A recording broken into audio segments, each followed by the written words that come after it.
Olá, tudo bem? Como é que vão? Então vamos dar continuidade então ao segundo capítulo desse livro, então incrível, que é Prisioneiros da Mente, de Augusto Cury. Então aqui ele no, olhe lá se você não assistiu então ao primeiro capítulo, então é muito importante para você expandir cada vez mais esse seu conhecimento que já está dentro de você e para você perceber também os seus dons e talentos. Estamos nessa construção e perceber também que no capítulo número 1 ali que a gente leu, perceber também que na vida não é somente o sucesso, o dinheiro, a riqueza que nos preenche, que nos dá aquele sentimento então de preenchimento, pois ali o que estava ali, que é o empresário então, do Vale do Silício, ele viu e percebeu que ele tinha o que somente o dinheiro, que a vida dele estava vazia. Então vamos dar continuidade, então, que o segundo é os cárceres mentais. Então aqui eu estou trazendo esse livro então porque trouxe muitos insights para mim e eu percebo hoje a importância então de levar esse conhecimento a outras pessoas e que você então tenha um novo olhar, tenha insights através também desse livro, pois ele me trouxe e me despertou. Que eu já contei no capítulo número 1, eu trabalhei 17 anos como funcionária pública e hoje estou me reinventando, descobrindo os meus dons e talentos e habilidades. Estou levando esse meu conhecimento a expandir então mais pessoas. Então, o secretário de Theo Foster estava perturbado para conversar entre seu chefe e o robô. Seus cacoetes se expandiram, esfregava as mãos, roía as unhas e fungava. Era algo sociável, sempre emitia suas opiniões. Mas sua inteligência parecia ter travado. Pensou que seria melhor terminar aquela conversa. Sugeriu ao magnata do Vale dos Silícios, Sr. Theo. A reunião vai começar em 10 minutos. É melhor o senhor se dirigir ao anfiteatro. Muitos os esperam. Theo reagiu. O que direi a eles? Pela primeira vez não sei o que dizer para esses empresários que me procuram em busca de ideias para turbinar os seus negócios. Eles vieram de tantas nações diferentes para me ouvir. E sobre o que eu falarei? O projeto, o robô? Sinto que é melhor me calar por enquanto. As maravilhas do mundo digital. Reitero minhas dúvidas a respeito desse mundo que ajudei a criar. Invictus então, que é um robô, tentou ajudar, que é justamente o que ele chama de robô sapiens aqui. Então, quando eu falar Invictus ou robô, vocês sabem que ele está falando sobre ele. É melhor desacelerar a sua mente para dar respostas mais inteligentes. O senhor anda muito cansado, meu criador. Que tal ouvir notícias para espairecer? Theo ficou impressionado com sua obra-prima. Sorriu, realmente precisava aquietar a mente. Sugestões atacada Invictus. E sugeriu para seu secretário: projete as notícias mais importantes que meus jornalistas diariamente selecionam para mim.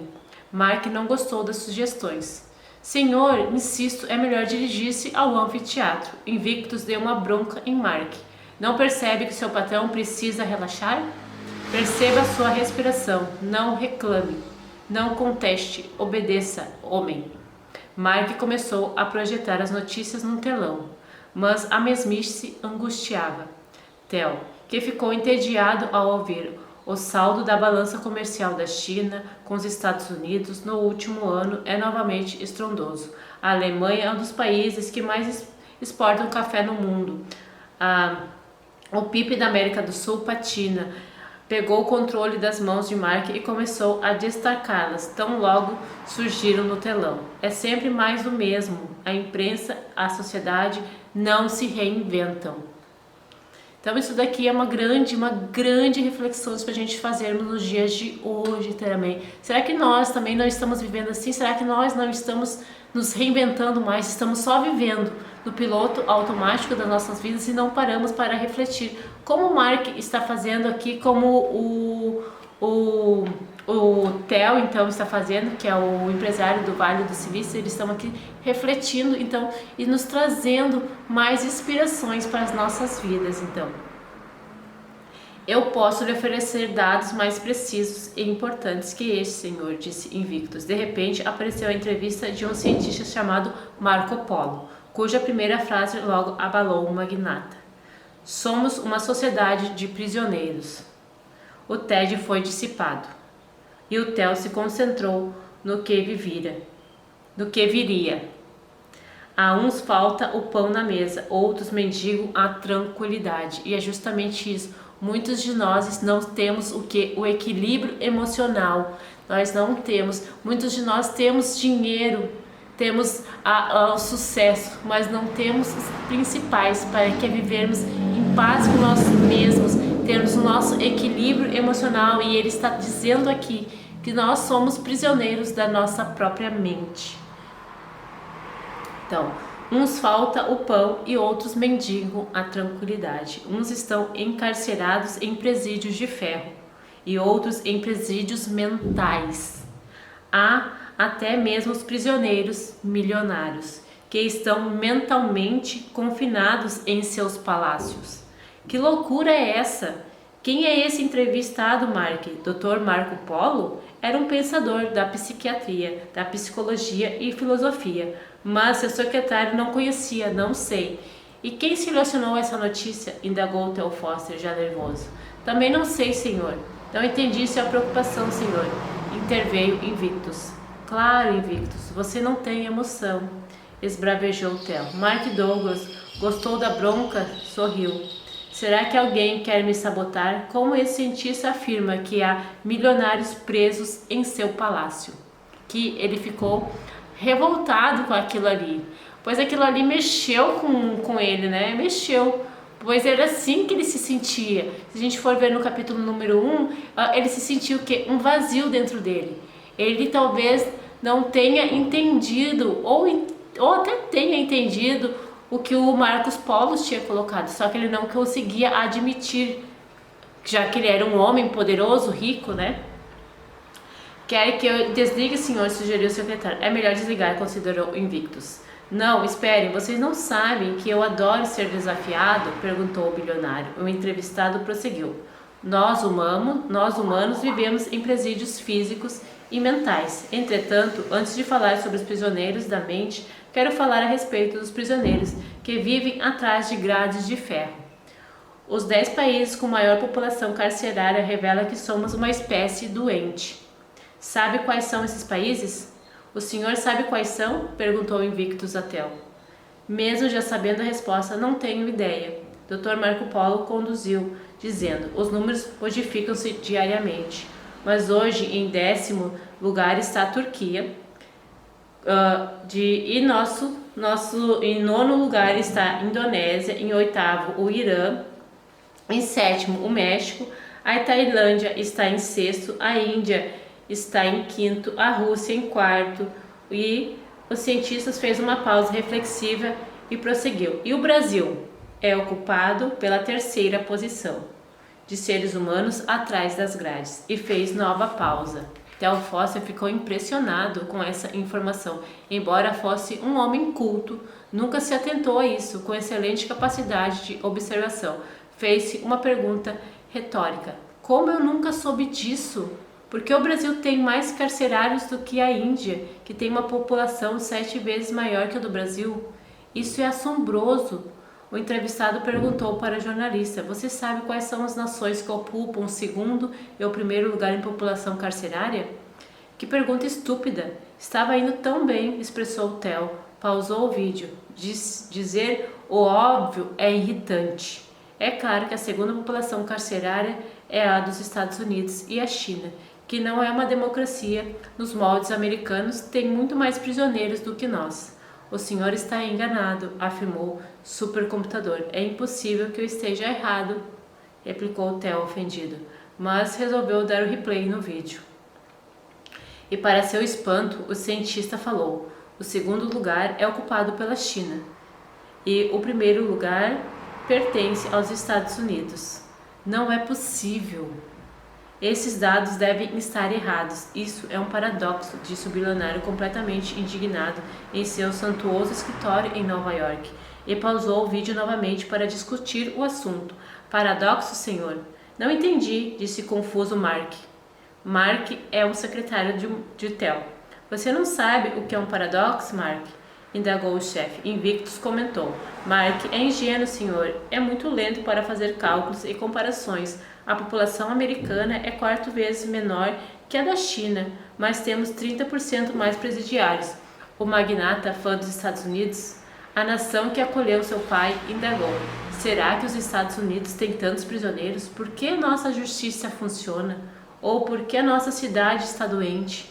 São 670 presos para cada 100 mil habitantes nos dias atuais, enquanto a China só tem 120 encarcerados para cada 100 mil habitantes.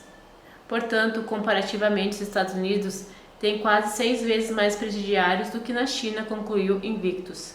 Excelente, ganhamos da China, disse Mark, com um sorriso inocente.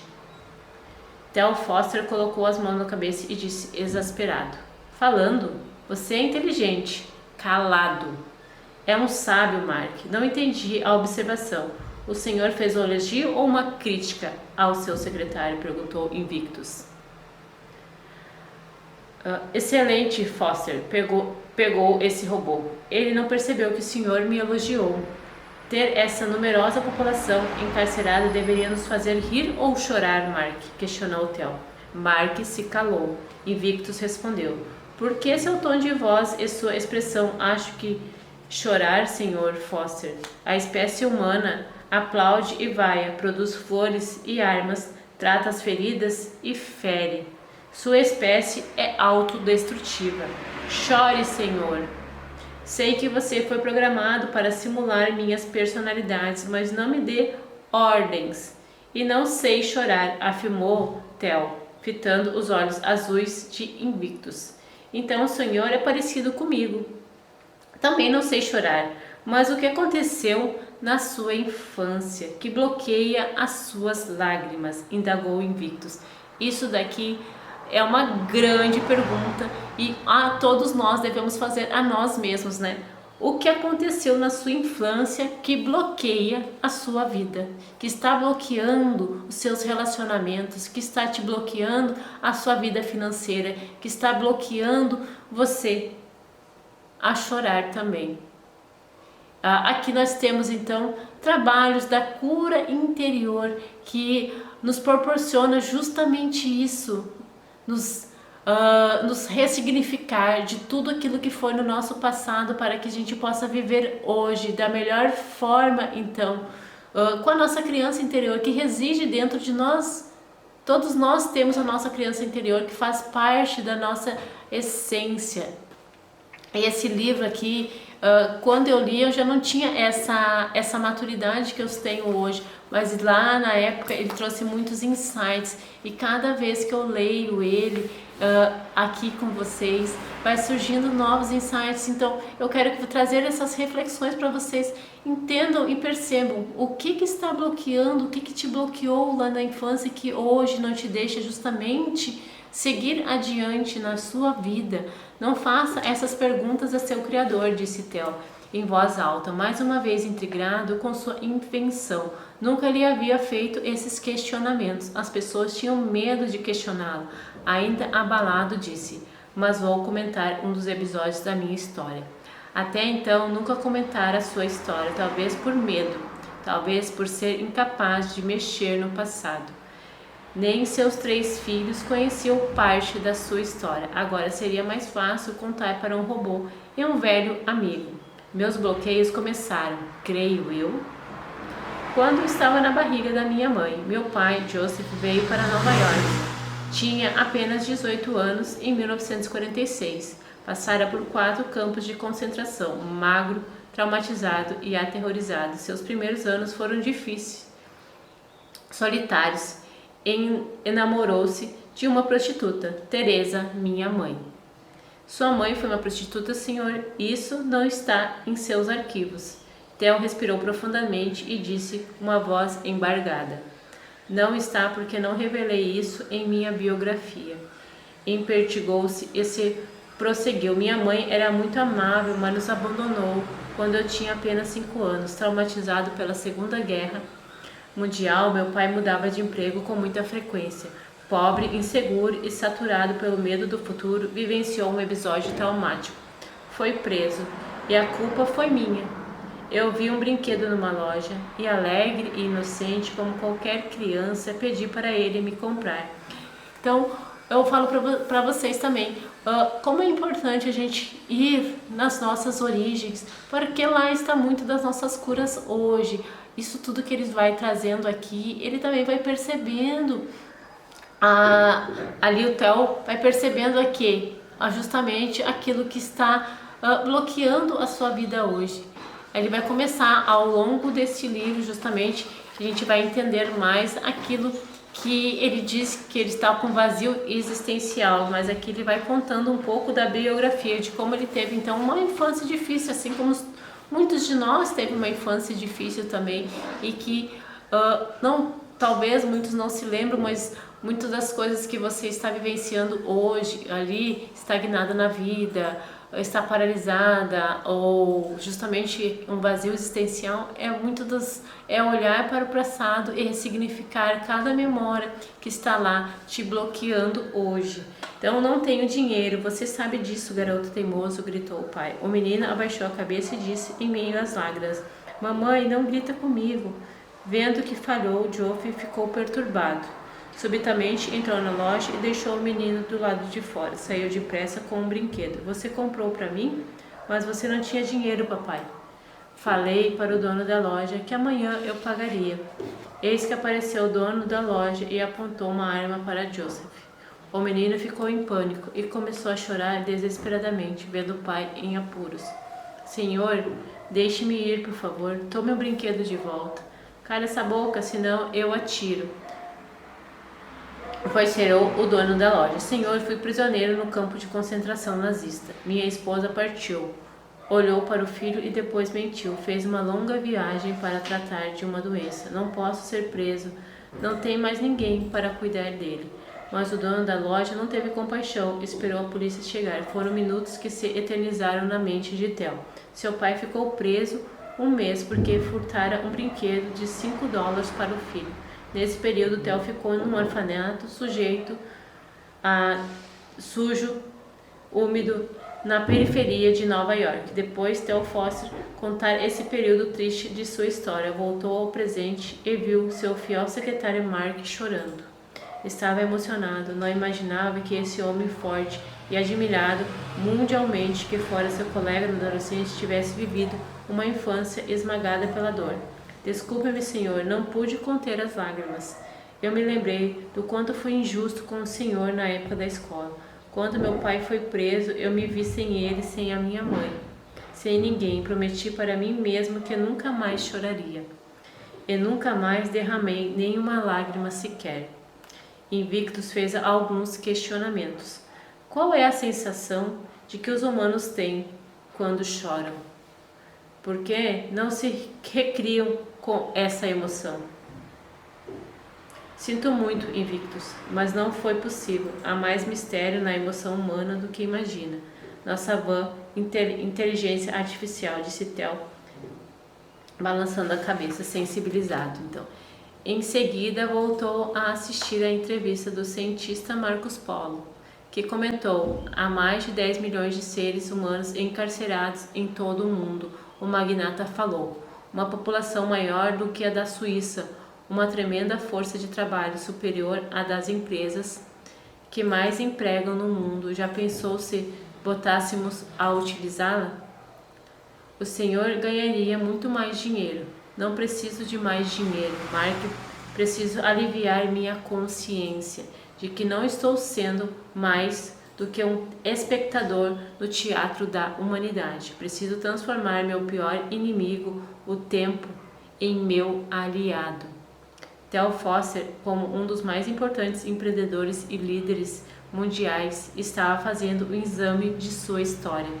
Ficou surpreso ao perceber que seus piores inimigos não eram os colegas de infância que o maltrataram, a falência que tiveram, as notícias falsas da empresa ou as calúnias que sofreram, mas o tempo.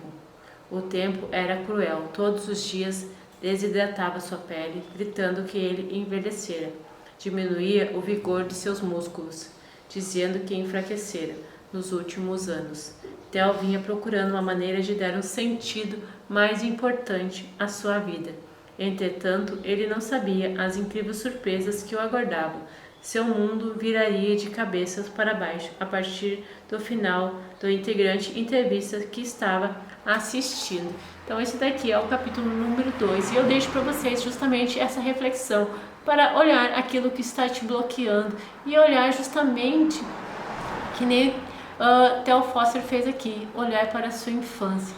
Ali ele percebeu que ali se surgiriam muitas das coisas então que ele estava fazendo na sua vida hoje, que lá na infância ele tinha se bloqueado justamente para chorar. Lá na infância a gente vai bloqueando muitas coisas. Nem eu disse antes, todos nós ainda reside dentro de nós essa criança interior, que ela muitas vezes ela grita, ela chora, esperneia. Então a gente precisa olhar para ela com um olhar carinhoso, um olhar de compreensão, justamente para que a sua vida tome um sentido na vida.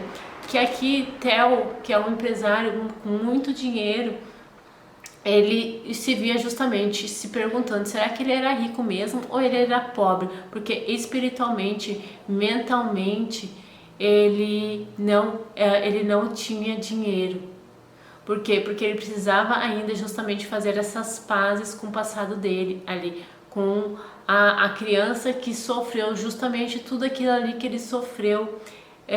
Precisava ser olhado, precisava ser visto, e assim somos nós na nossa vida hoje. Todos nós precisamos olhar para o nosso passado com amor, admiração e respeito, para que possamos então seguir com uma vida com mais equilíbrio em todas as áreas.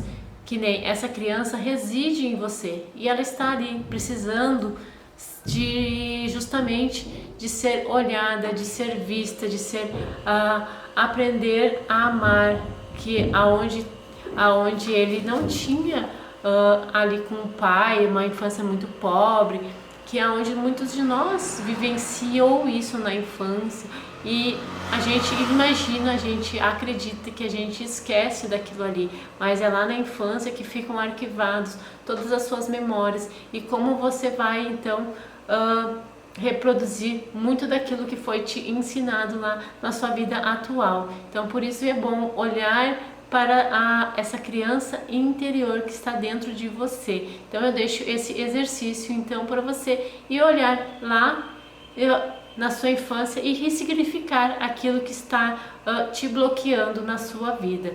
Então, se você não se inscreveu no canal, vocês se inscrevam aqui no canal, ative o sininho e me sigam lá no Instagram. Eu sou Michele Dia, vai ser colocado tudo aqui embaixo, então para você ter mais um acesso mais fácil. Também no meu Spotify ali vai ter meditações para que você então encontre justamente esse equilíbrio emocional. Vai ter meditações para encontrar a sua criança interior, para você ressignificar ela também. Tem meditação de relaxamento, tem várias técnicas, tem a técnica do ativando o seu poder interno para buscar justamente essas suas habilidades, esses seus talentos que estão ali dentro de você. E eu estou aqui para lembrar você de todos esses seus poderes. E lá no meu Instagram, diariamente, tem também posts que vão te auxiliar justamente nessa descoberta de encontro da sua essência, do seu verdadeiro eu. Tá? Então eu aguardo vocês. Então até o próximo capítulo.